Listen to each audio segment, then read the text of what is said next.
In private sessions, I help people who are not manifesting what they expect or wish to manifest. But here's the stark truth. Anything that you're manifesting or not manifesting comes from you. In fact, when you think negatively about yourself, and when you think you're unworthy, you're basically manifesting your surroundings. So what do you do with that? In private sessions, we go to the lifetime where you set up that scenario for yourself, and we eliminate that first cause, the first scenario where you felt unworthy or where you didn't want to have a partner or you didn't want to have money. It sounds ridiculous, right? Let me share with you a few things that happen in private sessions. Someone comes to me and they're not attracting any partners. This woman in her early 40s, very attractive, very cute, has her own business, the whole package, not attracting anything. So I sat with her, and I'm just trying to figure out what she needs from me. And then I look at her hands, and on her ring finger, she has a ring. It's a small little band ring. And she said it came from her great aunt. And she wears it all the time. But when she showed me that ring, her energy changed to me. She wasn't the vivacious, beautiful, middle-aged woman that I knew her to be. She morphed into this old nun.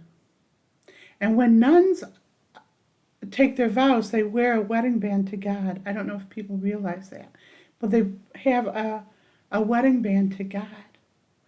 So in this lifetime, she was wearing a ring on her wedding finger from her aunt. But what it was really depicting is in her Akashic records, she was still married to God. So I sat right down with her right then and I recanted her vows of marriage to God. We've recanted her vows of celibacy and chastity. And it's just a waiting game, it's just like, how do I know that's going to help her?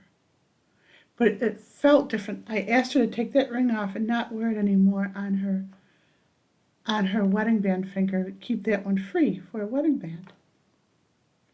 The next day she messaged me and she got asked out of the blue.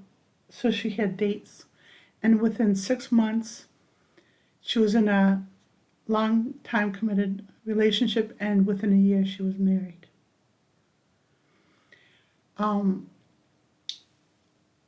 This happens too when people aren't attracting money. They feel impoverished. I tap into their past lifetimes, and you know what? In past lifetimes, a lot of people didn't have money. So what did the churches do? They kind of highlighted being poor as something to be noble. And so as a survival tool in those days for so many people who were impoverished, they made them feel like it was spiritual or pious to be poor. So what they were doing in this lifetime is renouncing renouncing wealth as a means to be more spiritual. You see it play out in the Bible. It's easier for a camel to go through the eye of a needle than a rich man to go into heaven. And so people in the past have seen rich people and they've cursed them and cursed their wealth. But what they were actually doing was cursing their own wealth. And so I've removed the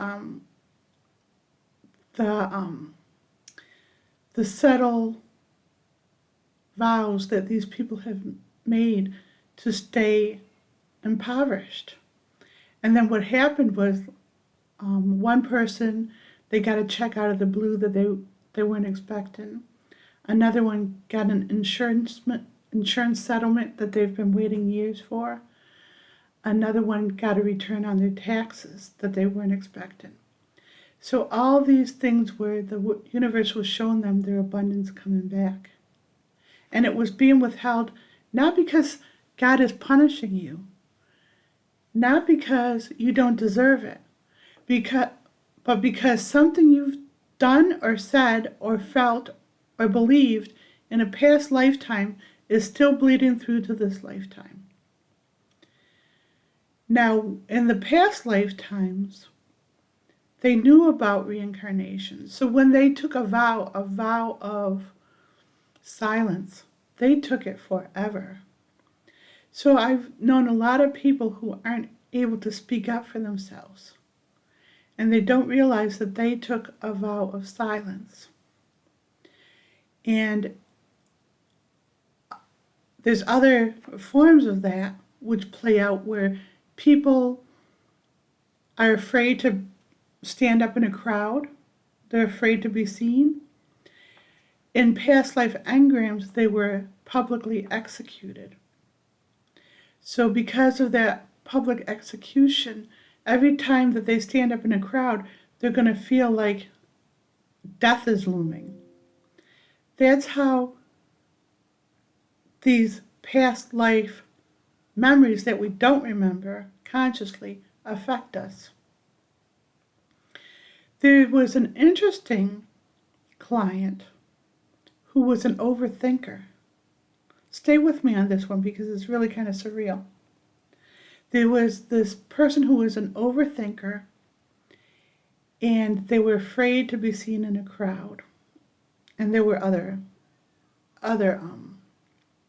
details that weren't necessary, but in the past life trauma that caused this was they were publicly executed. So what happens when you're publicly executed? The trauma of that scenario doesn't afford you the ability to just cross over sometimes because of the trauma. So you stay stuck with the body. And I have conscious recall of being murdered or being killed in war and staying with the body. So this is feasible. This happens a lot. But in this scenario of this person who was decapitated, now their head is severed from their body, and they're tending to stay with the body. But because of all your senses are in your eyes, your ears, your mouth, your taste, are all in the face, when this person was decapitated, their soul didn't leave, but it stayed with the body. But it didn't stay in the lower part of the body, it stayed in the head. So in this lifetime, this person has a real hard time not being in their head, figuratively, because literally in that past lifetime, they were trapped in their own head. This is how surreal it gets.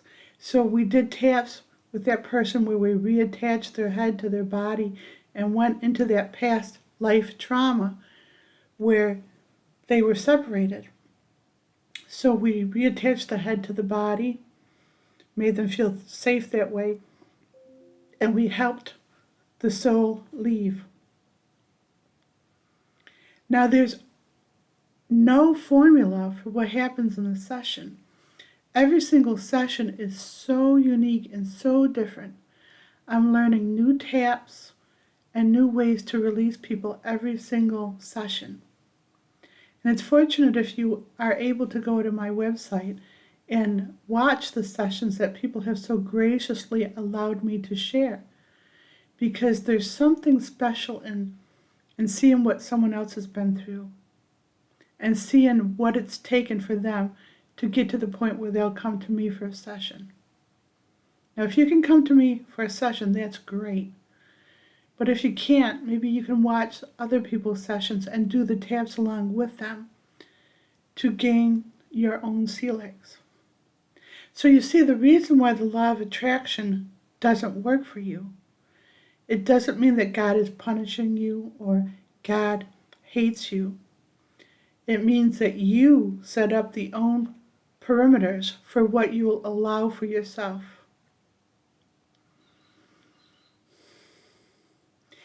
There was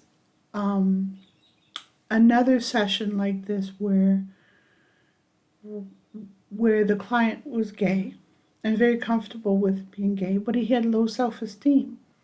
And he didn't understand why he had self-esteem issues. His mother was gay, and she raised him to be strong and proud of who he was. But still he had really, really poor self-worth around being gay. What came up in his private session is in his own past lives, he was a gay basher. He used to call people who were gay queer and would actually target them and was really abusive to the gay community. Not that there was a community back then, but this individual that he knew of as gay, and he was really harsh on them. So what's happening in this present life, where he's in a safe environment and a loving community, he still feels a sense of lack of self-worth around being gay. What happened was, in his own past life engrams, he was gay bashing his future self. So that's a unique session of removing the curses he has put on himself, remove the self-loathing, remove everything that he had done to others in that past lifetime, so he didn't inflict them on the present lifetime. And this is what we do. I just saw an article today about this guy who invented nanotechnology to go in and rewrite the DNA. So if you having liver issues, rewrite the DNA of the liver and send that DNA into the liver to correct itself. That sounded really fascinating and stuff, right? Well, I was thinking about it, and I'm thinking about us doing this SFT tapping and using visualizations to go to you in past life scenarios and correct the trauma. So when you know of a past lifetime where you were burned to death, go into your visualizations and imagine that not being the outcome. Imagine yourself being empowered and rising above and being in command of the situation. And I would bet that doing that is a way of rewriting your own DNA. And what we do here in addressing issues that are bringing you trauma in the present is we are rewriting your DNA and removing all the trauma that's been causing you to not be as empowered as you could possibly be, right? There's another scenario of unworthiness that comes up for clients, and it's one of believing that God is punishing them. So when someone is not attracting a mate or having hard issues or feels isolated, they always seem to turn to the belief that God is punishing them. And what they do is they create this scenario within their psyche. It's not a past life. It's a scenario that their ego has created for them. It's almost like a place where they are being punished. Like some people will internalize hell and be in this perpetual hell. Or some people will feel like God is punishing them, and they'll live in this state of being punished. So as they're going along with this lifetime and trying to do the best they possibly can, they're fighting this inner scenario where they're literally in energy being punished by God. So how do you address that as a human being? Well, the way that you address it is through doing the sessions with me. We can do it instantly. Or you can do the SFT protocols with any of those issues that are formula issues. Unworthiness, feeling like God is punishing you, curses, feel like you're carrying the karmic burden of the world. You name it. You honestly think that anything that you experience in your head that you're afraid to speak out, other humans aren't experiencing? That's the prison. That's the lie. Anything that you can conjure up in your head, for the most part, is something that others are suffering with. And in a private session with me, we'll lift that burden from you. And then you can see how you are part of the collective. You are part of the broader community or hierarchy or fabric of humanity, the collective. And it's in whatever isolates you, whatever makes you feel small, unimportant, separated from the herd, is your own private prison. Now, it would behoove you to stop internalizing all the ways that you feel unworthy, unloved, unappreciated, and do a session with me and just get back into the game.